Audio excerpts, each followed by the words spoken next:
કેશોદના ભાટ સિમરોલી ગામે સસરા વિરુદ્ધ પુત્રવધુએ બળાત્કાર ગુજાર્યો હોવાની ફરિયાદ નોંધાવી. મહિલાનો પતિ મદદગારી કરતો હોવાના આક્ષેપ પણ મૂકતા પિતા પુત્રની પોલીસે ધરપકડ કરી.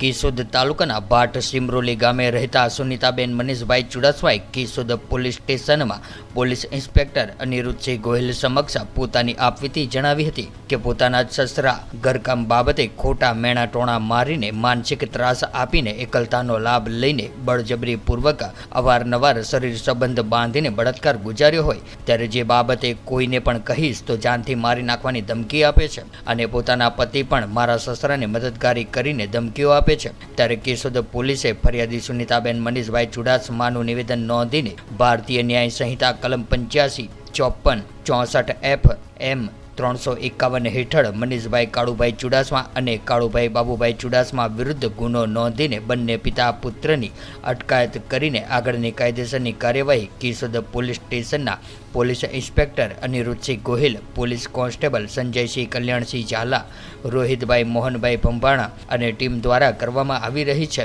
ત્યારે કેશોદના ભાટ સિમરોલી ગામે મહિલાએ પોતાના પતિ અને સસરા વિરુદ્ધ નોંધાવેલ ફરિયાદ મુજબ સમાજમાં લાંછનરૂપ કિસ્સો સામે આવતા નાનકડા એવા ભાટ સિમરોલી ગામમાં ચકચાર મચી જવા પામી હતી. ત્યારે ભાટ સિમરોલી ગામે સુનિતાબેન મનીષભાઈ ચુડાસમાના લગ્ન 1 વર્ષ પહેલાં જ મનીષભાઈ કાળુભાઈ ચુડાસમા સાથે થયા હતા અને બંને પતિ પત્ની પોતાના સસરા કાળુભાઈ બાબુભાઈ ચુડાસમાથી અલગ રહેતા હોય, ત્યારે પતિની ગેરહાજરીમાં બળજબરીથી શરીર સંબંધ બાંધીને બળાત્કાર ગુજાર્યો હોવાની હકીકત કેશોદ પોલીસ સમક્ષ વર્ણવી હતી. ત્યારે કેશોદ પોલીસ દ્વારા તબીબી તપાસ સહિત તમામ પુરાવાઓ એકત્ર કરીને નામદાર કોર્ટ સમક્ષ રજૂ કરવામાં આવશે.